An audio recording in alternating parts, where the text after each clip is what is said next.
আজিৰ এই ভিডিঅ'টিত class 8ৰ social ছায়েন্সৰ 3 নম্বৰ পাঠ মধ্যযুগৰ অসমীয়া সমাজ এই পাঠটোৰ পৰা বিভিন্ন ধৰণৰ কম্পিটিটিভ এক্সামৰ বাবে ইম্পৰ্টেণ্ট কেইটামান কুৱেশ্যন আমি আলোচনা কৰিম। গতিকে ভিডিঅ'টি শেষলৈকে চাই থাকিবা। প্ৰথমতে আমি চাওঁ আহা যে কম্পিটিটিভ এক্সামসমূহত এই পাঠসমূহৰ পৰা কেনেকুৱা ধৰণে কুৱেশ্যনসমূহ বনাই দিয়ে। এইটো কুৱেশ্যন আহিছিলে চোৱা, name the innovative system of the Ahoms by which subject residing in the foot hills were impose taxes for getting shielded from the attacks of hill tribes. অৰ্থাৎ আহোমৰ দিনত পাহাৰৰ দাঁতিত থকা আহোম প্ৰজাবোৰক পৰ্বতীয়া জনজাতিসকলৰ পৰা আক্ৰমণৰ পৰা ৰক্ষা কৰাৰ কাৰণে কোনটো ব্যৱস্থা উদ্ভাৱন কৰা হৈছিলে। ইয়াৰ কাৰেক্ট এনচাৰটি হৈছে অপশ্যন নম্বৰ চিত থকা তো প্ৰচা প্ৰথা। যেতিয়া আহোমসকলে ৰাজত্ব কৰি আছিল হয়নে, আহোমসকলে প্ৰায় 600 বছৰ ৰাজত্ব কৰিছিল। সেই আহোমসকলৰ ৰাজত্ব কৰাৰ দিনত পাহাৰৰ দাঁতিত থকা যিবোৰ আহোম প্ৰজা আছিল, সেই আহোম প্ৰজাসকলক পৰ্বতীয়া যিবোৰ জনজাতি আছিল, সেই পৰ্বতীয়া জনজাতিসকলে বিভিন্ন কাৰণত আক্ৰমণ কৰিছিল। আৰু সেই পৰ্বতীয়া জনজাতিসকলৰ আক্ৰমণৰ পৰা আহোম প্ৰজাবোৰক ৰক্ষা কৰাৰ কাৰণে এটা ব্যৱস্থা উদ্ভাৱন কৰা হৈছিল। সেই ব্যৱস্থাটোক প্ৰচা প্ৰথা বুলি কোৱা হয়। নেক্সট চোৱা, এই পাঠটোৰ পৰা এই কুৱেশ্যনটো দিয়া হৈছে যে who was India's first prose writer. ভাৰতৰ প্ৰথমজন গদ্য সাহিত্যৰ ৰচক কোন আছিলে? অপশ্যনবোৰ আছিলে অনন্ত কন্দলী, ৰাম সৰস্বতী, ভট্টদেৱ আৰু সুকুমাৰ বৰকাইত। কাৰেক্ট এনচাৰটি হ'ব অপশ্যন নম্বৰ চিত থকাটো। ভট্টদেৱ আছিল ভাৰতৰ প্ৰথমজন গদ্য সাহিত্যৰ ৰচক। এতিয়া আমি ইয়াৰ পৰা চাওঁ আহোঁচোন, ইয়াৰ পৰা আৰু কেনেকুৱা ধৰণৰ কুৱেশ্যন আহিব পাৰে। এতিয়া চোৱা, এইবোৰৰ পৰা মনত ৰাখিবলগীয়া এইখিনি যে মধ্যযুগ বুলিলে কোনখিনি সময়ছোৱাক বুজা যায়। তো মধ্যযুগ বুলিলে আমি ত্ৰয়োদশ শতিকাৰ আগভাগৰ পৰা 19 শতিকাৰ আগভাগলৈ এই সময়ছোৱাকে বুজা যায়। নেক্সট তোমালোকে মনত ৰাখিবা যে মধ্যযুগৰ শাসন ব্যৱস্থা কেনেকুৱা আছিল। মধ্যযুগৰ শাসন ব্যৱস্থা আছিলে ৰাজতান্ত্ৰিক, অৰ্থাৎ ৰজাই শাসন কৰিছিলে। ঠিক আছে, আৰু বৰ্তমানৰ শাসন ব্যৱস্থা হৈছে গণতান্ত্ৰিক। এইখিনি মনত ৰাখিবা।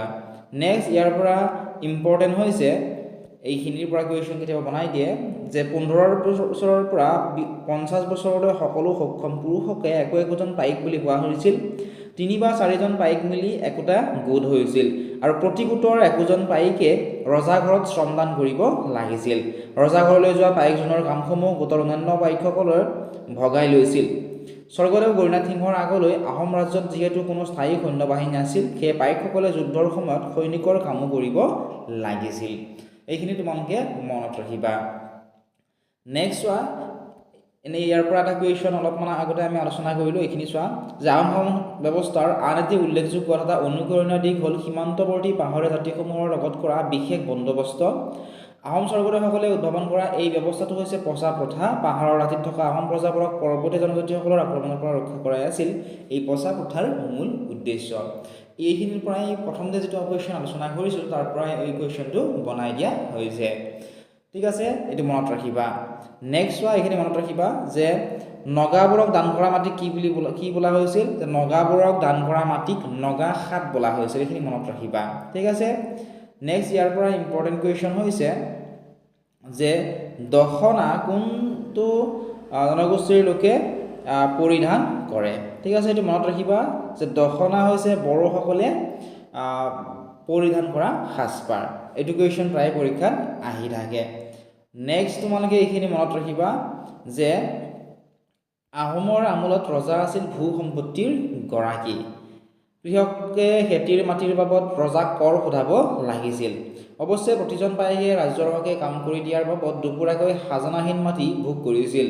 আহোম ৰজাসকলে ব্ৰাহ্মণ, দেৱ দেৱালয়, সত্ৰ, মন্দিৰ আদি কৰমুক্ত মাটি দান কৰিছিল। ইয়াৰ পৰা কেতিয়াবা কুৱেশ্যন দিয়ে যে আহোমসকলে এই যিবোৰ মাটি দান কৰিছিল ব্ৰাহ্মণসকলক বা দেৱ দেৱালয়, সত্ৰ, মন্দিৰ আদিত, তাত কোনো ধৰণৰ কৰ লোৱা হৈছিল নে নাই বা কৰমুক্ত আছিল নে নাই। তো মনত ৰাখিবা যে ব্ৰাহ্মণ, দেৱ দেৱালয়, সত্ৰ, মন্দিৰ আদিক যিখিনি মাটি দান কৰিছিল সেইবোৰ কৰমুক্ত আছিল, অৰ্থাৎ কোনো ধৰণৰ তাত কৰ দিব নালাগিছিল। এইখিনি বহুত বেছি ইম্পৰ্টেণ্ট হয়। ইয়াৰ পৰা কুৱেশ্যন তোমালোকৰ পৰীক্ষাত বনাই দিব। এইখিনি তোমালোকে মনত ৰাখিবা। নেক্সট তোমালোকে এইখিনি মনত ৰাখিবা যে পানীৰ উহ বিচাৰি খান্দি তাত নাদ বহুৱাই নাদত ৰস ঢালি পানী ফটফটীয়া ৰখা পুখুৰীবোৰক ৰস ঢলা পুখুৰী বুলি কোৱা হয়। এইখিনি ইম্পৰ্টেণ্ট হয়, মনত ৰাখিবা।